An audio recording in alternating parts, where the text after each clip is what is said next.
Bienvenue sur le podcast du site media24.fr, le média indépendant d'information sur l'économie, l'environnement et les sciences. Aujourd'hui, on va se pencher sur une annonce assez majeure dans le spatial. Une alliance, 100% française. Oui, c'est ça, entre Safran, Airbus et Eutelsat.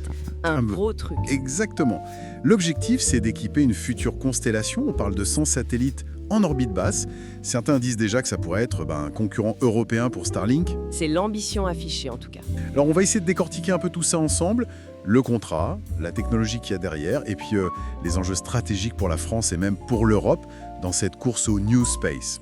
Pour commencer, histoire de bien poser les choses, Airbus a choisi Sirlinx, c'est une filiale de Safran, c'est ça ? Oui, tout à fait. Et c'est pour fournir les équipements de communication pour ces fameux 100 satellites d'Eutelsat. Ça a l'air d'être vraiment un élément clé. On parle d'équipement TTNC.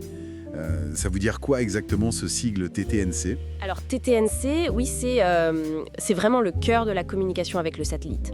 Ça veut dire Tracking, Telemetry and Command. D'accord. En français, suivi, télémesure et commande. Il faut imaginer ça un peu comme le système nerveux radio du satellite. Le système nerveux. Oui.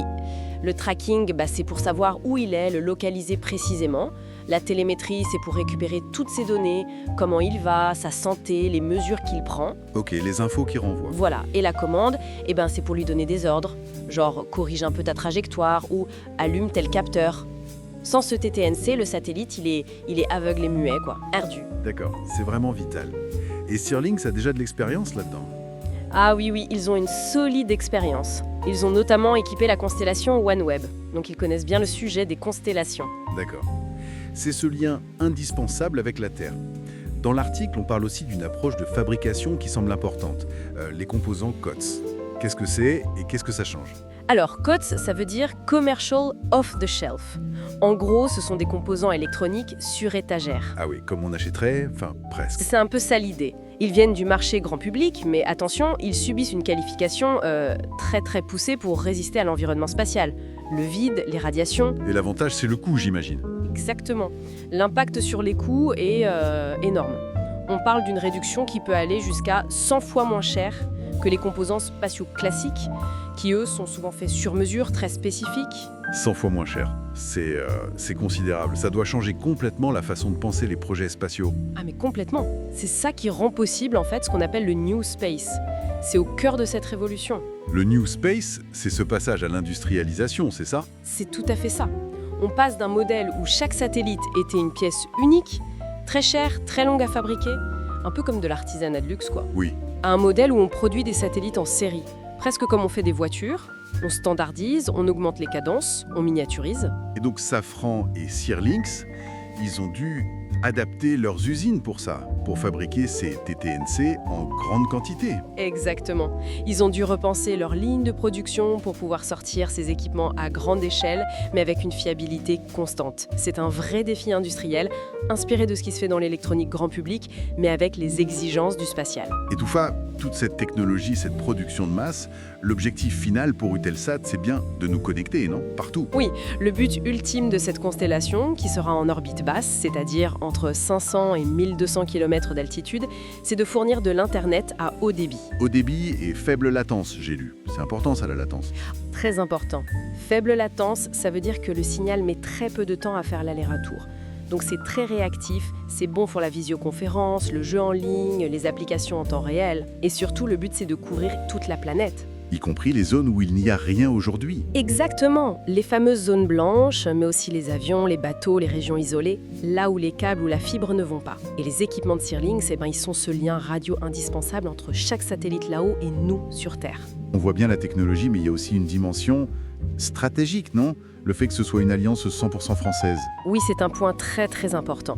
Avoir un fournisseur français comme Safran via Sirlinx qui maîtrise toute la chaîne de ses équipements de communication, c'est clé pour l'autonomie européenne. L'autonomie par rapport à qui ?